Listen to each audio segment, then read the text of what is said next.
Hi, I'm Kate Hollister. I'm with the Westford Stream Team. We're a group of volunteers. We go out in the summer, once a month in the summer, and we sample the water quality of the 10 major points of streams in our town. This is a group of volunteers. It was started by Peter Severance. We're not sure exactly when, in the early 2000, 2002, 2006, 1999, we don't know for sure.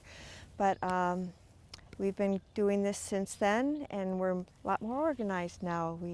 We start in the spring, like this is April, and so we'll do April, May, June, July, August, September, and then once more in November.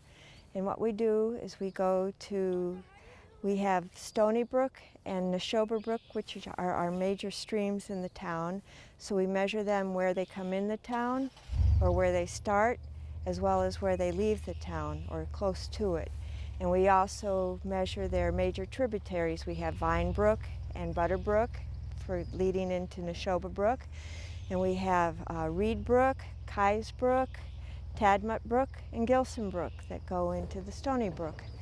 And so what we do is we have two teams who go out at 6:30 in the morning on a Sunday, lovely Sunday like today, and we take observations of what's going on in the area. Is there anything unusual happening? We have meters that we use, and we use those to measure pH. pH is important, as you know. You don't want too low a pH because that doesn't support wildlife, or it could be an indication of something bad with your water. We also measure on conductivity, and that's important.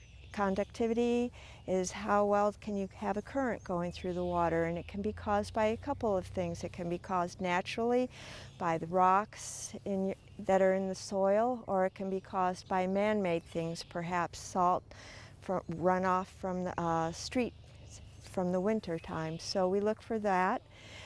We also measure dissolved oxygen. That's important to be able to support wildlife in the water, fishes, the little crayfish and the little bugs that you see in the water. So we do that with our meters, and we also do some what we call bottle samplings, and that's for nitrogen and phosphorus, and those are important because they can be indicative of man-made pollution, so we try to look for that. And we see how these change over the season and how they change year by year. Do they stay constant? Is there a spike or something?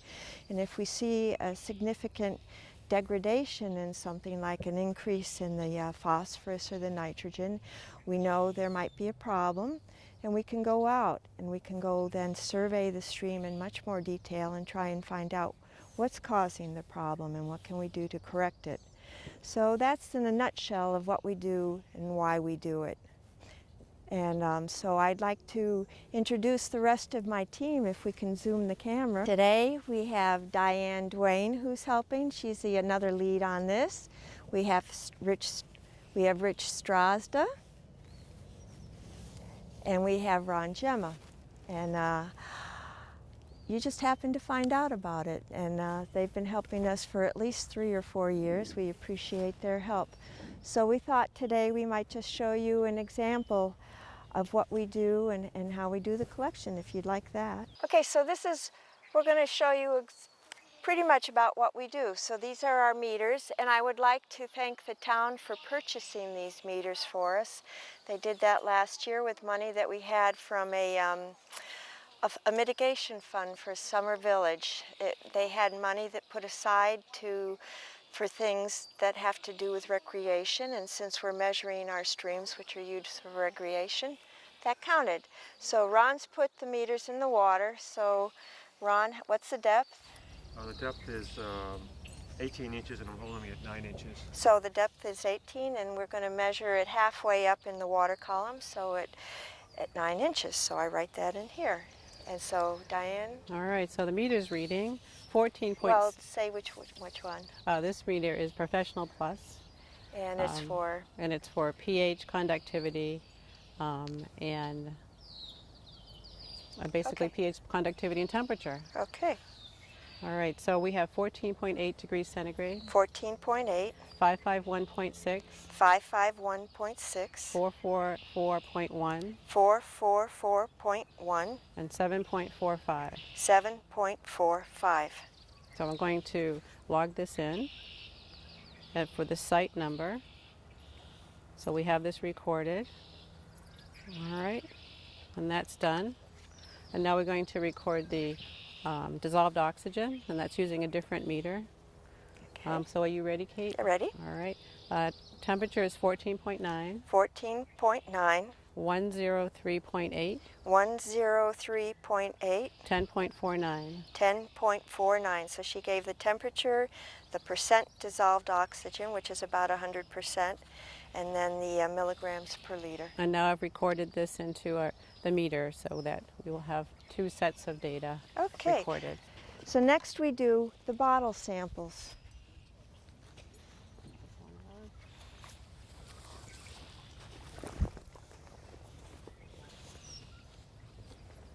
And what Ron does is he takes one bottle, he lowers it into the column, and then opens it up. We want to make sure we don't get any surface scum in the water. And then he's going to pour it into a bottle that has preservatives that we use for a couple of our types of nitrogen and phosphorus. And then he's going to do a second sample for the other forms of nitrogen and phosphorus that we measure. And that is basically it.